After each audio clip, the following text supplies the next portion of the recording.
Oh my goodness, I know exactly what you're talking about. My heart is still pounding from that last episode. When that call came in, and Herrmann said, "That's my house," I think I stopped breathing. First, let's just get this out of the way, because the promos had all of us absolutely terrified. Herrmann is not dead. But the shocking news, and the accident, that was all terrifyingly real. It wasn't the death of a firefighter, thank God, but it felt like the death of a part of Firehouse 51. You wanted this rewritten in a way that captures the emotion of it all. And you are absolutely right. A robotic, just the facts report doesn't even begin to cover the devastation.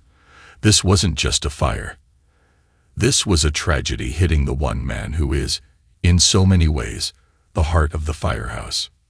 Here is that story, rewritten with the heart and high engagement feel it deserves.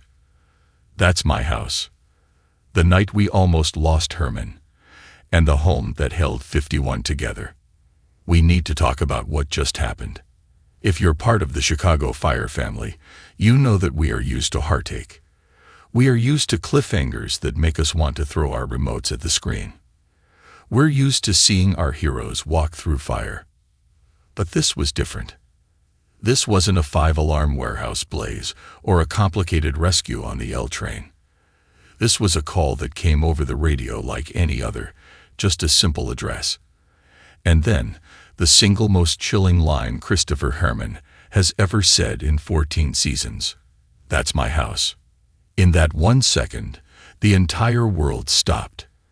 The look on his face, that dawning, disbelieving horror, was enough to shatter anyone. This isn't just Herrmann, the tough-as-nails firefighter. This is Papa Herrmann, the father of 5. The man who, with his wife Cindy, built a life, a home, and a legacy of love in that very building. And it was on fire. The ride to the scene must have been the longest few minutes of his life. For us, watching, it was an eternity. We've seen these men and women suit up 1,000 times, but this time, the grim, professional focus was gone, replaced by the raw panic of a husband and a father. Then came the moment that ripped our hearts out. The death we were all terrified of. Annabelle stayed home today. No, you can't. The show wouldn't. They wouldn't do that, would they? We all held our breath, our minds racing. This is the show that took Shay from us. This is the show that gave us Otis's final, heartbreaking brother. We know that no one is ever truly safe.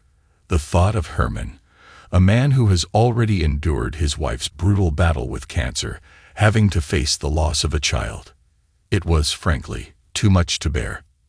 When he broke protocol, when he forgot he was a firefighter and just became a dad, running frantically into that burning building, screaming her name, who didn't have tears in their eyes.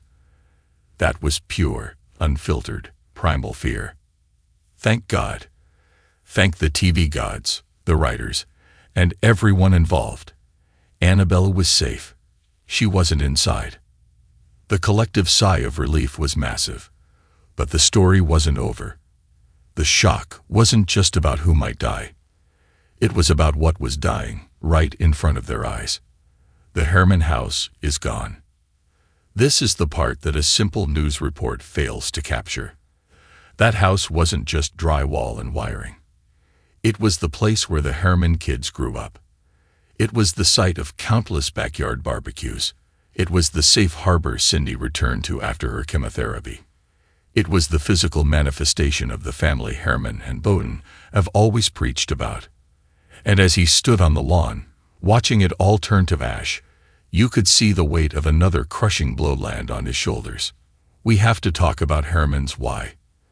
This man has been through the ringer. He was stabbed and almost bled out on the floor of his own bar. He battled hearing loss. He just watched his wife nearly die. He even recently took a demotion, sacrificing his lieutenant's pay his family needed, so that Much could finally get his due. Herrmann is a man who gives, and gives, and gives. And right now, life is just taking. The immediate fear was that he had caused it. He'd mentioned doing some wiring, and the look of guilt on his face was agonizing. Was this his fault? Did his attempt to save a few bucks, because of that very demotion, cost his family everything? It was a spiral of what-ifs that was painful to watch.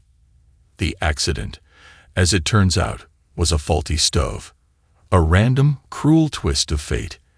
It wasn't his fault, but that relief was swallowed by the reality. Our whole lives were in that house. This is where the conversion part of the story happens. This is the part Chicago Fire does better than anyone else. A fire can take a house, but it cannot take a home. And it can never, ever touch a family.